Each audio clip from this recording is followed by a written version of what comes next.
Welcome to the recorded version of Ace the Interview.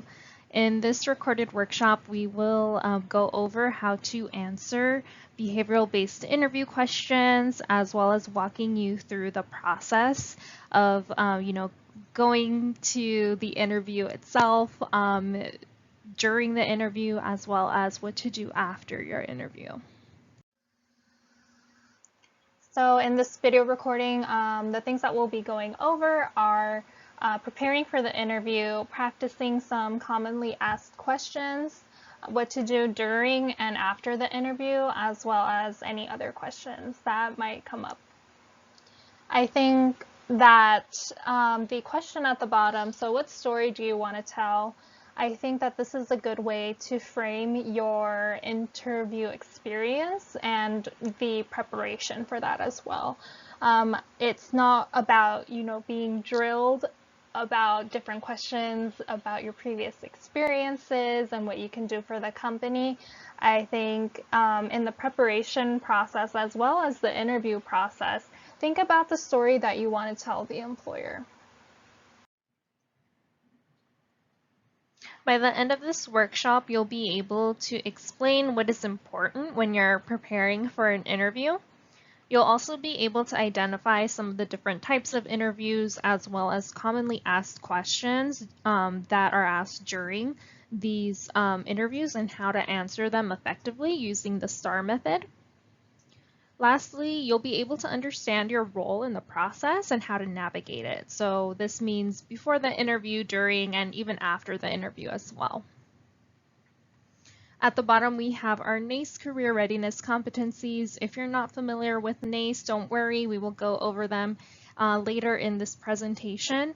But at the bottom, we do have the 4 competencies that are kind of associated with interviewing. So part of that is professionalism, so demonstrating that personal accountability and effective work habits in your interview. So, talking about or communicating in some way your punctuality, your ability to work productively with others and manage your time and things like that. Then we have critical thinking. So in the interviewing process, this kind of plays out by your ability to assess your background and experiences and applying them in different ways in the interview to communicate the needs of the employer and the position and how you meet those needs. Next, we have communication. So interviewing is really all about communication and telling your story and how you communicate your story to others to tell about your skills and experiences that make you a good candidate for this position are really crucial to successful interviewing. Lastly, we have career and self-development, which is a combination of the previous competencies. So being able to translate your pre-existing skills and experiences that you might have already required in other settings and how they relate to this new opportunity that you will hopefully land.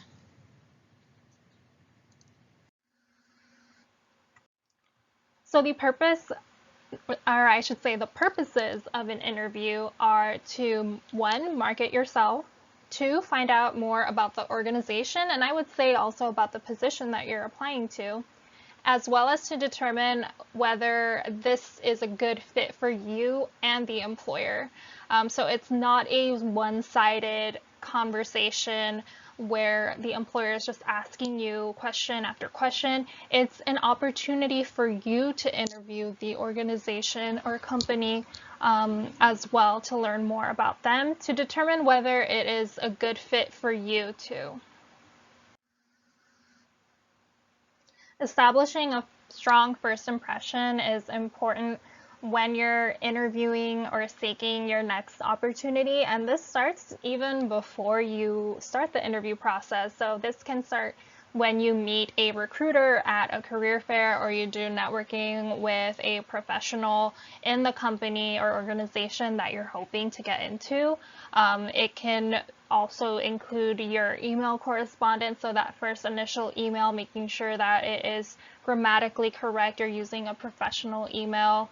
as well as your application materials, and if there is a phone call or a phone interview or screening prior to that first face-to-face interview, whether it's virtual or in person. All of these things can include, that first impression before you meet the employer for the first time. Once you are invited for an interview, smile, even if it's over the phone. Smiling can kind of lift your tone while you're speaking and make you sound more excited and enthusiastic. Check your schedule and respond promptly, and be courteous of the employer and their schedule as well.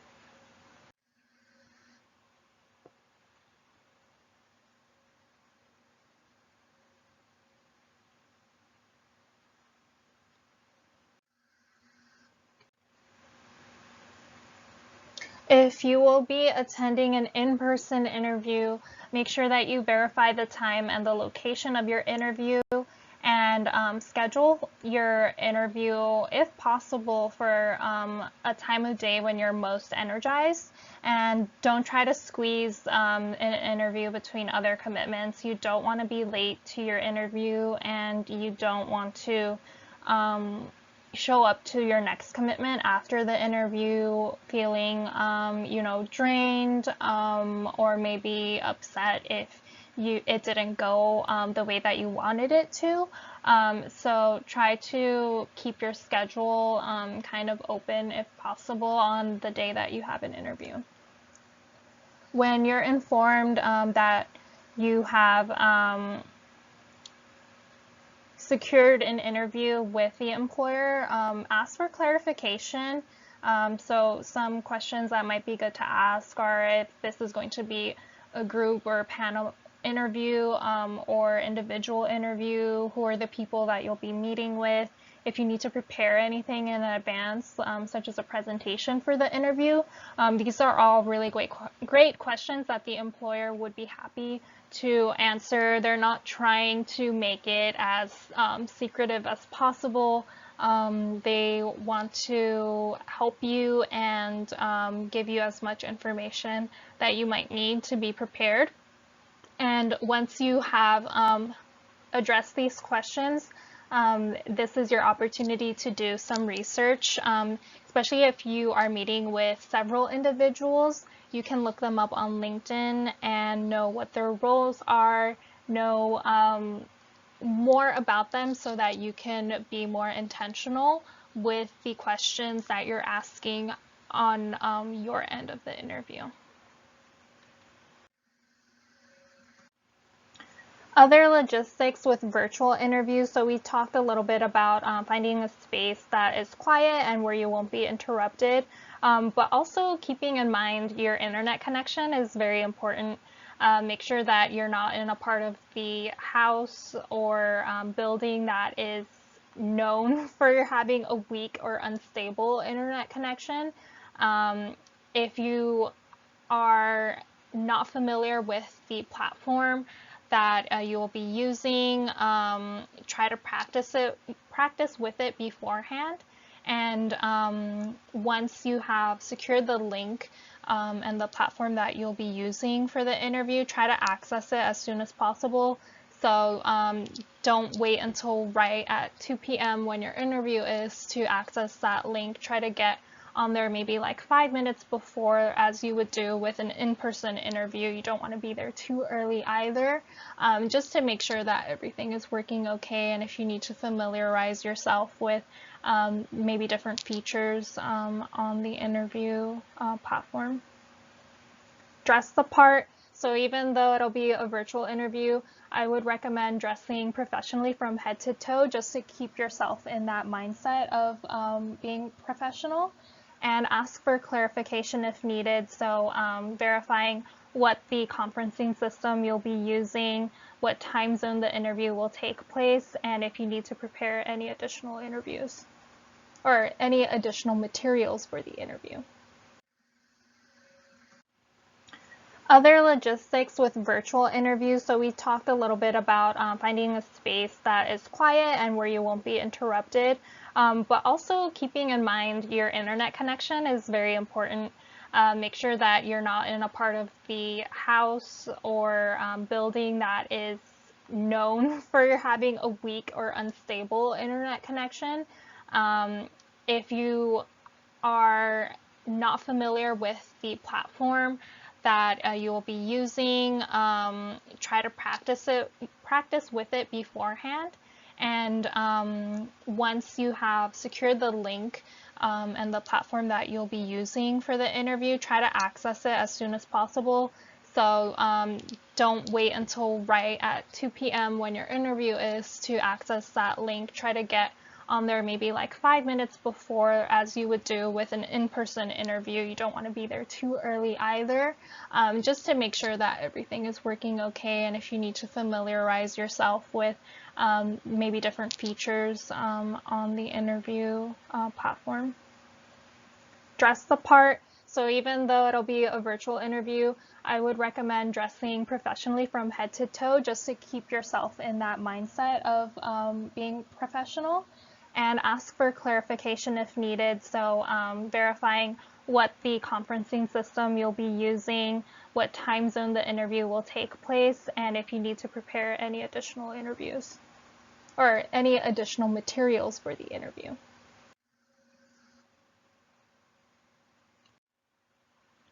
For interviews where you might be going out for a meal with the employer, follow the interviewer's lead, maintain conversation. It may tend a little bit, or it may lean a little bit more to the personal because you are having a meal with the employer, but it's okay to open up as long as you still keep it professional and don't talk about topics that are sensitive, like maybe politics and religion, for example. Follow etiquette rules. We have a couple of resources on our website for dining etiquette that you can refer to, and there's also a series of YouTube videos, not hosted through the Career Center, but I think if you type in like dining interview etiquette or something, it should come up. It is a little bit less of a formal environment, so that's why the topics might be a little bit more personal, but it's so important to keep it as professional as possible. These are some considerations for portraying yourself in a professional manner for an in-person or virtual interview. So adopting a dark or muted color palette in terms of your professional attire, maybe avoiding heavy perfume or cologne, having clean hands and nails. If you need any professional attire, feel free to visit our professional career closet. And whether you're conducting an in-person or virtual interview, check your virtual presence on any and all social media platforms that you're using. Even if maybe you engage in very professional social media usage, if you have friends who tag you in photos that maybe aren't the most professional, asking them to remove you from those tagged photos would be very good practice to have prior to an interview. Doing your research prior to an interview is crucial to having a successful interview. So this goes beyond simply reviewing the position description. You also want to research the company and organization. So if they have a website or a LinkedIn profile, LinkedIn page for the company, visit that and get as much information as possible. Learn about their mission and values and goals and how those things relate to you as a person and a potential employee. Ask current or former employees about their experiences. I would recommend using LinkedIn for that as well. If you search for a company or organization, you'll be able to see people within your network who are affiliated either currently or their previous employees. So reach out to these people to get more information on what the culture is like there and how you might fit within that culture. All of these things are very helpful when preparing your questions for your interview. So As I mentioned at the beginning of this recording, it is not only an opportunity for the interviewer to get to know you, it's an opportunity for you to get to know the company and the position better. On this slide, we have different interview question styles. So we have the straightforward, tell me how your background prepares you to do this job. Behavioral-based questions such as, could you tell me about a time when you worked on a group project? Situational or hypothetical, so how would you respond to a dissatisfied customer? And technical, so what new feature would you add to Microsoft Word if you were hired?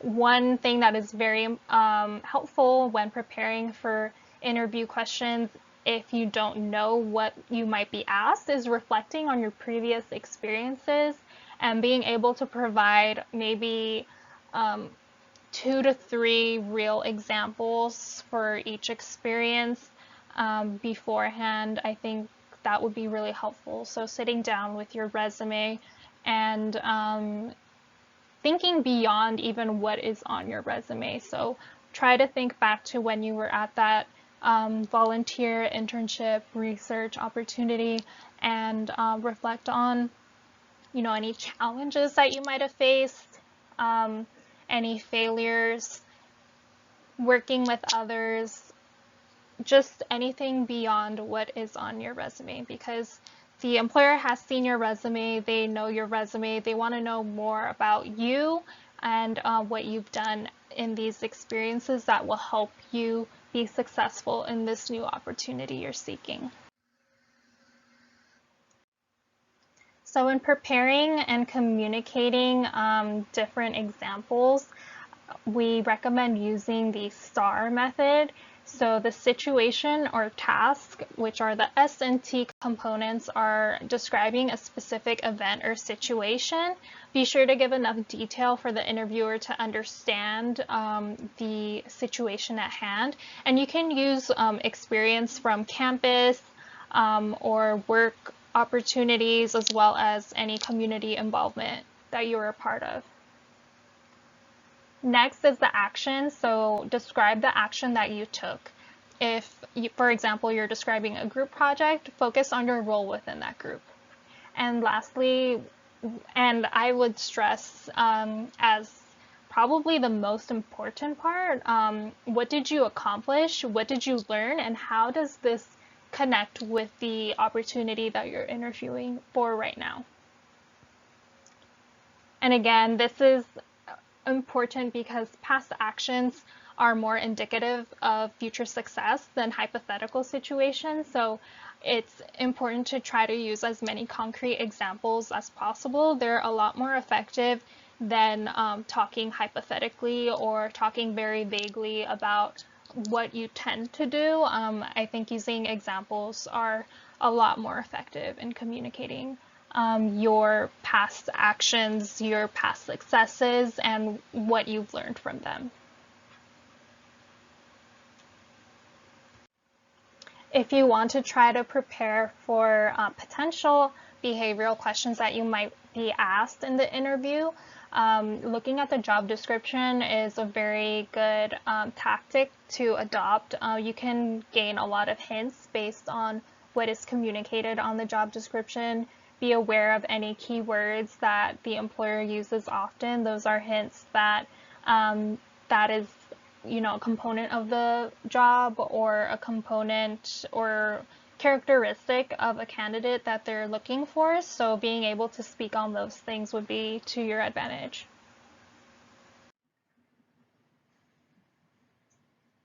So as I promised earlier, now we'll be visiting our NACE career readiness competencies. So NACE, if you're not familiar with it, it stands for the National Association of Colleges and Employers.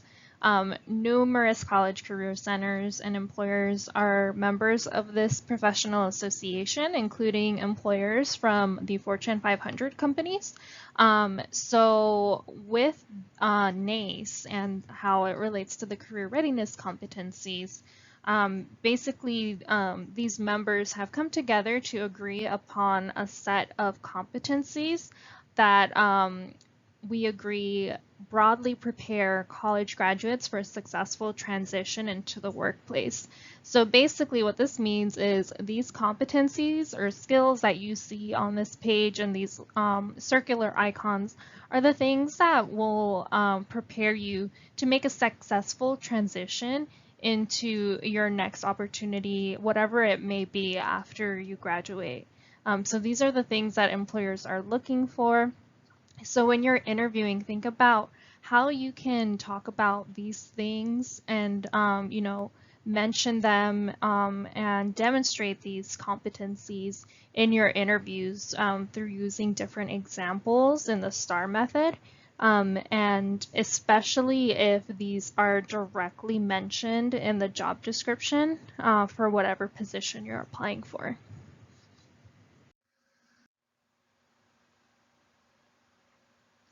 So if possible, I would encourage you to take this time to pause the recording and try to find someone in your household or maybe reach out to somebody over the phone if you can to practice some commonly asked interview questions using the STAR method that we just reviewed.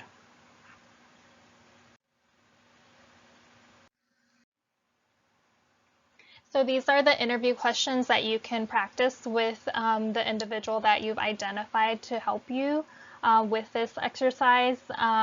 So we have, tell me a time when you dealt with a challenging person, describe a time when you worked with a group to achieve a goal, walk me through a time when you made a mistake, and what would you have done differently?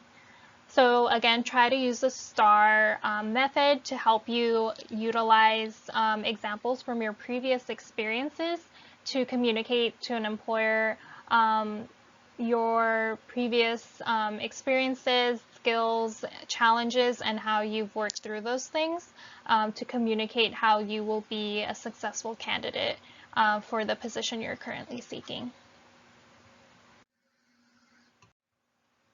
Here we have some other common questions. So tell us a little bit about yourself. So what are some of the things that make you different than others? And this question it's a very loaded question. So the key is to be organized and concise with answering it while addressing what makes you different, what brought you to this career, and why do you want to work for this organization? And with that, so with working for the particular organization or company that you've identified, focus on values that you have in common with the organization.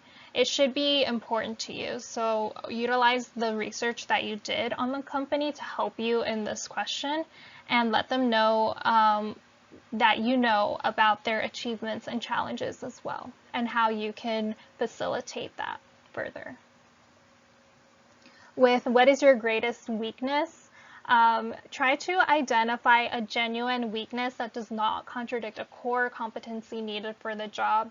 So this is to say, don't use, like if you're going to be in public relations, maybe don't say something like, I don't like working with people, for example, or I am a bad public speaker if you know the position that you're applying for requires you to be a strong public speaker. Also, it's important to not use a weakness that is actually a strength.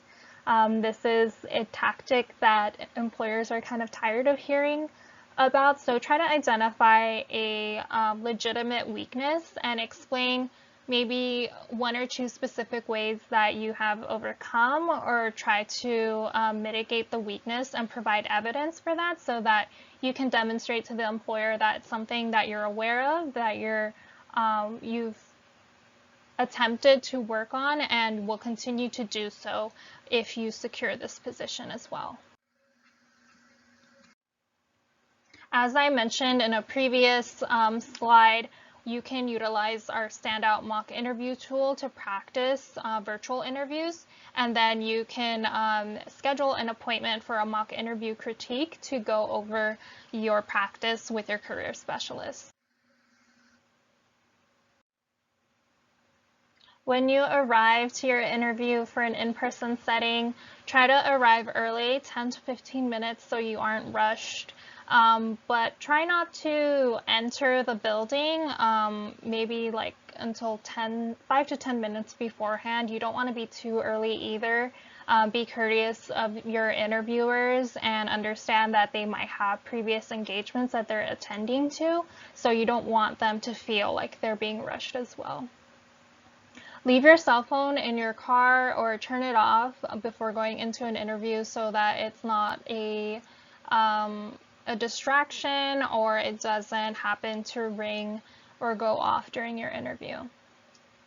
The interview begins in the parking lot, so from that point on, pretend that you are being watched. Be courteous to everyone that you're meeting, from the receptionist and any other professionals that you might engage with before actually meeting with the interviewers, because these are people that you could potentially be working with, and they might also be people that the interviewers might ask about or might ask for more information. So they might go to the receptionist and ask them, you know, how their first impression of you was.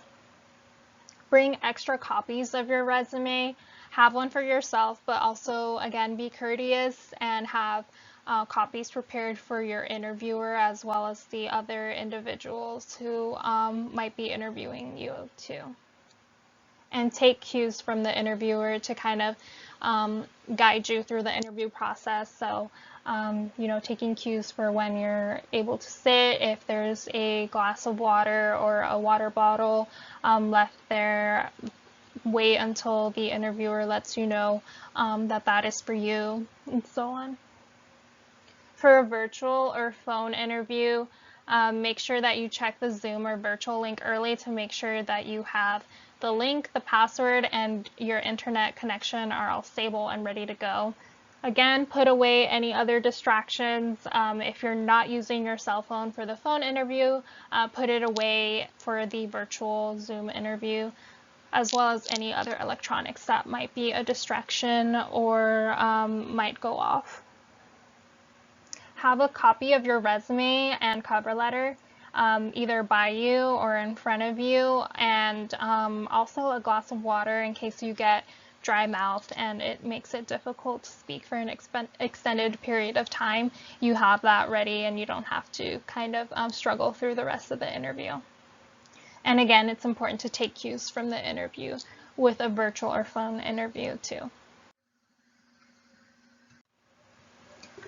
Other points to be mindful of during the interview are being mindful of time. So if you feel like you are taking a lot of time answering questions, try to wrap it up as quickly as possible. It's important to be concise and organized when you're speaking as much as you possibly can for questions that you might not be prepared for. So you can communicate your experience and how it relates to the position you're seeking as effectively and concisely as you can.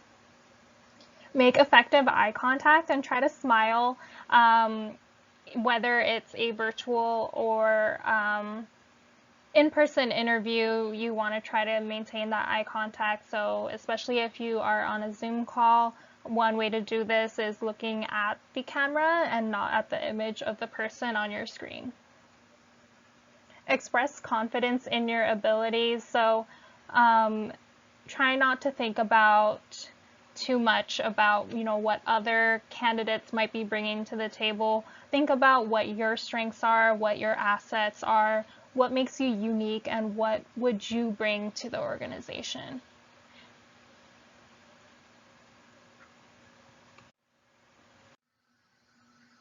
At the end of the interview, this is your time to ask the questions that you prepared beforehand based on the research that you did on the company and the position. So if there are any gaps within that research that you weren't able to cover through researching the company website or by reviewing the job description, this is your time to ask those questions. Another thing I would recommend doing is asking about next steps. So maybe even the timeline of when they expect to move on to second round interviews or to make their final decision. That way you can kind of be aware and not just wonder when and if you're going to hear back from the employer. Be sure to ask for business cards of all of the interviewers that are there so that you can follow up with them and have their contact information in order to be able to do so.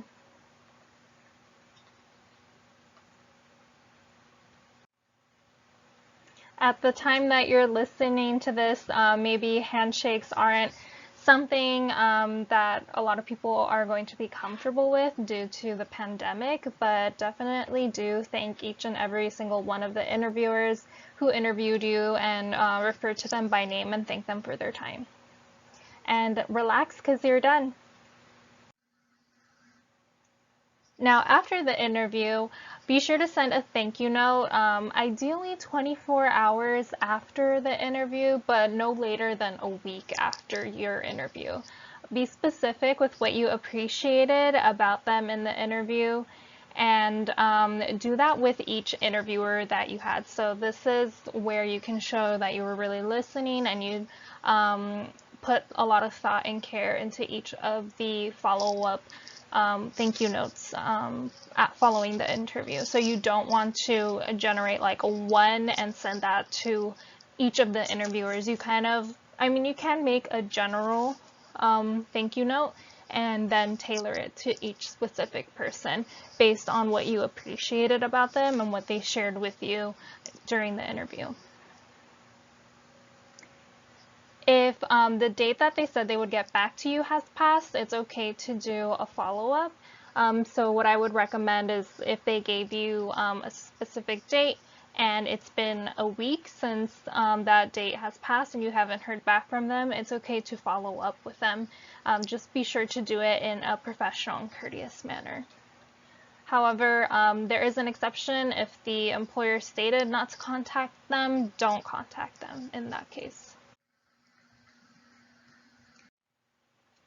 If the employer has made an offer to you regarding the job that you applied for, be enthusiastic, but don't be so overly enthusiastic that you accept without finding out any information about what this offer entails.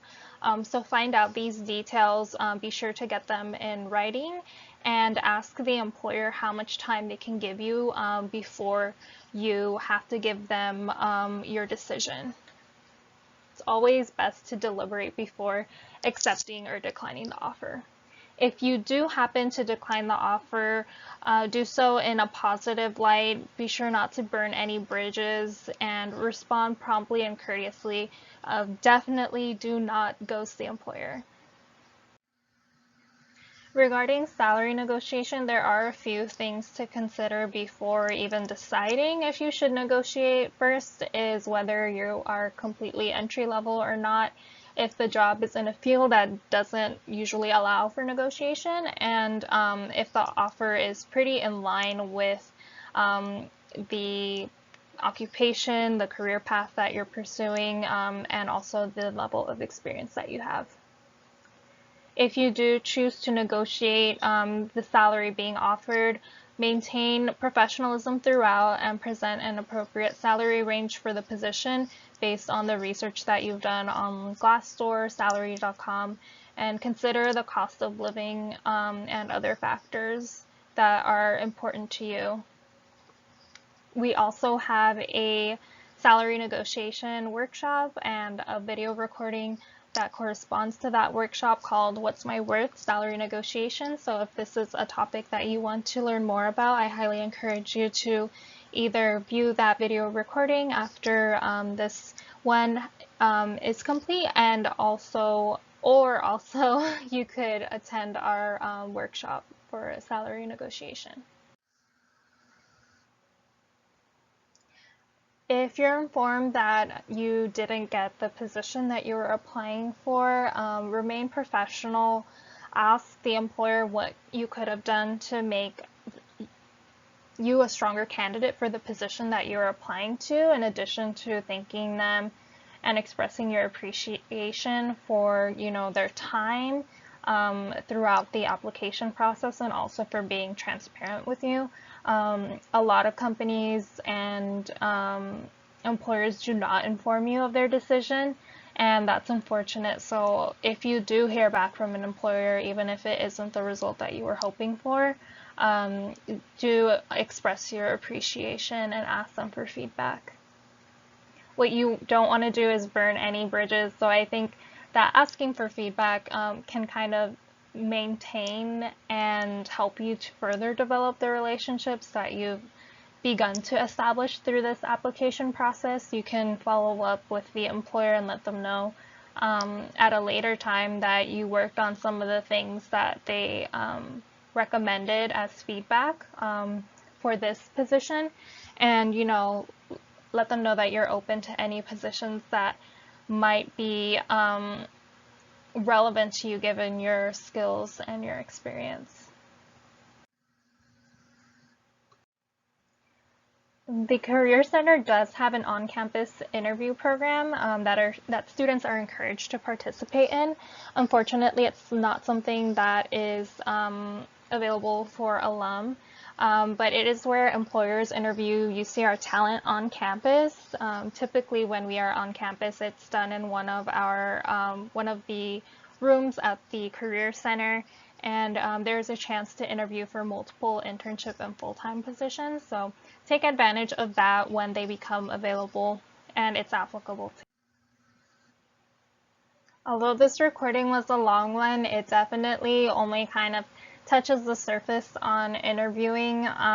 If you have any additional questions or you want to practice interview skills, then I would recommend scheduling a drop-in or an appointment, and our information will be on the next slide.